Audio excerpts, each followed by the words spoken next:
Acting wise எல்லாரோட பெர்ஃபார்மன்ஸும் ரொம்ப சூப்பரா இருந்துச்சு. முக்கியமா எனக்கு தம்பிராமையோட பெர்ஃபார்மன்ஸ் ரொம்ப பிடிச்சிருந்துச்சு. செம்ம இரிட்டேட்டிங்கா இருந்துச்சு இந்த கேரக்டர். ஏய் என்னடா பண்ற நீ? அதுவும் பக்கத்துல ஒரு கல்யாண வீடு, வேடா அதுவும் பொண்ணுதானடா, அந்த மாதிரி நம்மளுக்கே தோன்ற மாதிரி நடிக்கிறதான நடிப்பு. செம ஒரு வெறுப்பை கொண்டு வந்தாரு அந்த கேரக்டர். அவரோட பெர்ஃபார்மன்ஸும் பயங்கரமா இருந்துச்சு. இளவரசு சாருமே ரொம்ப சூப்பரா பண்ணிட்டாரு. ஜீவா வந்து கரெக்டா அந்த கேரக்டருக்கு உட்கார்ந்தாப்ல அவர் கொடுத்த போர்ஷன் நீட்டா பண்ணி கொடுத்துட்டாரு. ஏன்னா அவர் தான் கதைக்குள்ள கூட்டிட்டு போறது. இதுல முக்கியமா என்னன்னா, நம்மலாம் பழைய கமர்ஷியல் படங்கள்ல காமெடி ட்ராக் தனியா பார்த்திருப்போம். இங்கேயும் ஒரு காமெடி ட்ராக் தனியா வருது.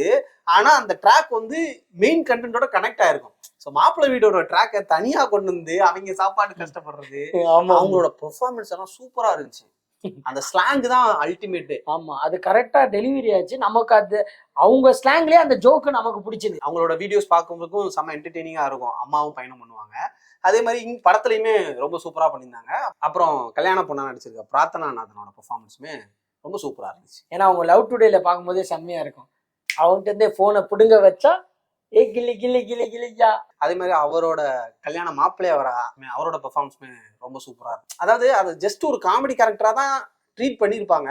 அந்த கேரக்டருக்குள்ள ஒரு சீரியஸ்னஸ் வரும்போது அந்த எமோஷன் நமக்கு இம்பாக்டா இருந்துச்சு. எல்லாருமே படத்துல நடிச்சிருக்கிற எல்லாருமே அவ்வளோ க்ரௌடு படத்துல. எதுவுமே வந்து ஆர்டிபிஷியலா இல்ல, எல்லாமே ஆர்கானிக்கா ரொம்ப நேச்சுரலா இருந்துச்சு. பெர்ஃபார்மன்ஸ் வைஸும் சரி, அதை ஸ்டேஜ் பண்ண விதமாவும் சரி, ரொம்ப சூப்பரா பண்ணியிருந்தேன். ஏற்கனவே இந்த படத்தை பத்தி நிறைய பேசிட்டான். இதுக்கு மேல நிறைய பேச வேணாம், ஏன்னா படம் பேசுது. நீங்க இந்த படத்தை பார்த்த பிறகு நீங்களுமே இந்த படத்தை பத்தி நிறைய பேசுவீங்க. மொத்தத்துல தலைவர் தம்பி தலைமையில் இந்த பொங்கல் நமக்கு கொண்டாட்டமா இருக்கும்.